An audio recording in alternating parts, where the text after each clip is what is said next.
Kaza cyane wewe uri kurankurikirana kugira ngo tumarane umwanya muto tuganire. Jewe ndi David TUYISABE, aha turi kuri Kibonobono Media. Turi ngaha nk'abatanguje igikorwa cyo kurima igiterwa cy'ikibonobono mu Burundi.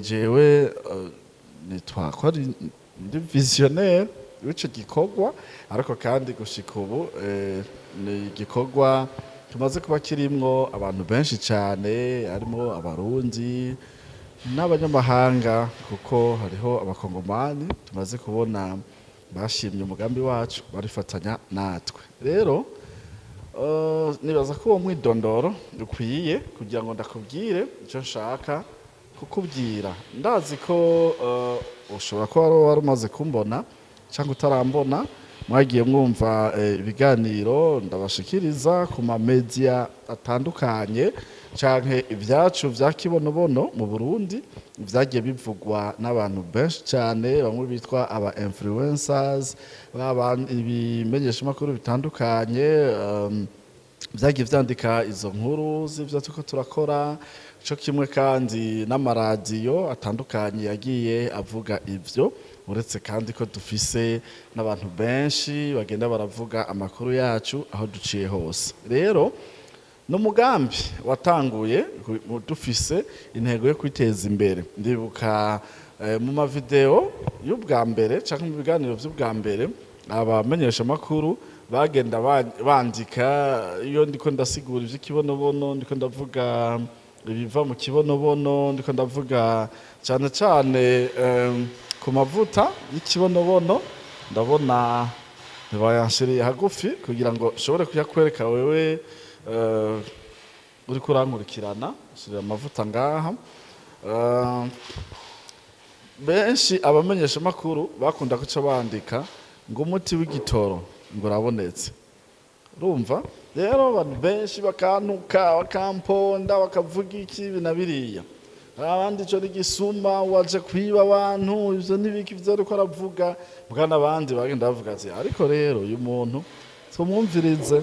Rero uko nagiye nsigura ibijanye n'ikibonobono, ngere two kwiteza imbere uciye mu mavuta, mu kurima ikibonobono duhinguramwo amavuta. Haraho hageze aho mvuga ku kamaro k'aya mavuta. Mubona amavuta y'igitangaza, bamwe bita ukuboko kw'Imana canke amavuta y'igitangaza nyene. Niyo ndiko ndavuge ibivamwo, benshi vraiment bavuga ati uyu muntu wapi, n'ubundi musuma yadutse mu Burundi. Bwabo kugeza ubu nakubwira ko wewe uri kurankurikirana, ndafise abantu benshi cyane bavyumvise, hama baraza turifatanya. Okay, shaka reko kubwira iki, vyoba bibabaje cyane nko mu gihe woba wari umaze kunyumva, canke mu gihe woba uri kuranyumva, nkakubwira yuko ivyo tumaze gushika ko vyose ntodondagura ngo mpeze, kuko vy'ukuri ni vyinshi. Ntambwe tumaze gutera, urwaruka tumaze guha akazi uko rungana, canke uyu mugambi umaze guha akazi ndiko rungana, sinugwaruka gusa, harimo n'abakuze. Ukaraba ivyo tumaze gushika ko biboneka, imirima tumaze kurima y'ikibonobono, amatongo tumaze kugura, ivyo duhingura. Mugabo nkakubwira ati ibi bintu vyose kugira ngo ujemwo utanga amafaranga 12,000. Uravye nk'ahandi n'agastoki kahingurirwamwo isabune savon liquide. Nk'ubu ndakubwiye ati ingo muri hinguriro ririko canke muri aba bantu bariko barahingura, nubwo yoba yisabune gusa, tutarashirako amashampo, tutarashirako ipiripiri, tutarashirako ifu y'ibigori hariya, nkakubwira ati ingo dufatanye, wewe uzotanga umutahe w'12,000. Aho wokwanka vy'ukuri.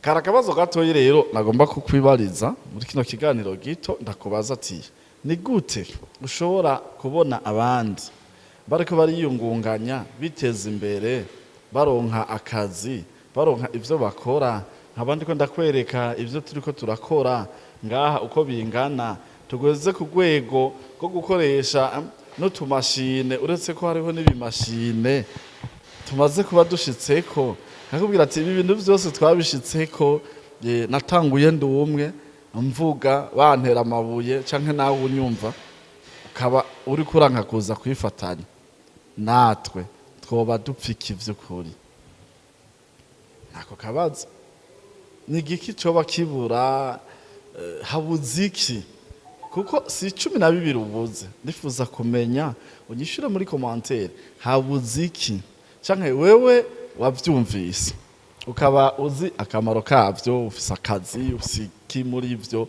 igituma utobwira abandi aya makuru ngo baze dufatanye kandi dukeneye benshi ni igiki ndifuza ko hogira umuntu mukuri kino kiganiro yandike muri commentaire avuga ati jewe umugambi wa kibonobono akanenge ndawutora naka basi utunenge wandika akanenge kamwe tikamwe naka wandika akanenge kamwe kandi naka tukamenye hama tugakosore kugira ngo turi bumenye kubera iki utaza hanyuma kumbure ntwagakosora ukamenya ko twagakosoye uzoheza uze twifatikanye ibi vyose tumaze gushikako raba iyi ni sale gusa mpagazemwo uravye ukuntu ingana mbere vuba ngaha nko mu ndwi imwe ibicuzo batwabisohoye batangure kubaka ngaha kuko hagiye gukorera microfinance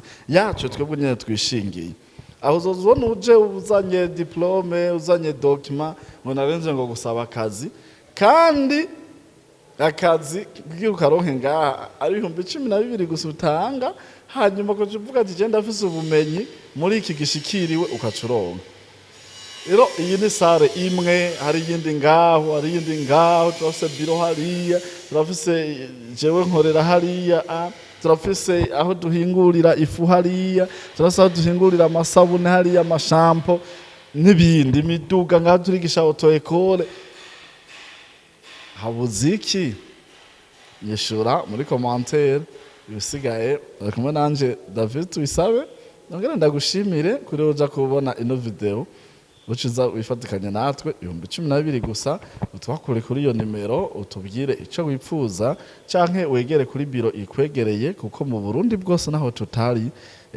nta ntara nimwe muri zimwe 18 za kera tudafisemwo biro mbere dufise n'ayandi mabiro hirya no hino dufise hano mu gisagara ca Bujumbura ama agence nibaza ko ararenga 10 dufise n'abandi bakozi bakorera ku matere bajetwe kubakira no kubishura ibibazo byanyu mwebwe mwifuza kwifatanya natwe bagera hafi kuri 50 bakorera mu burere butandukanye badafise amabiro kandi bahembwa bafise amakontra ngaha begere ubabaze canke wegere biro ikwegereye ubabaze ati vyogenda gute uhezuze twifatanye Imana iguheze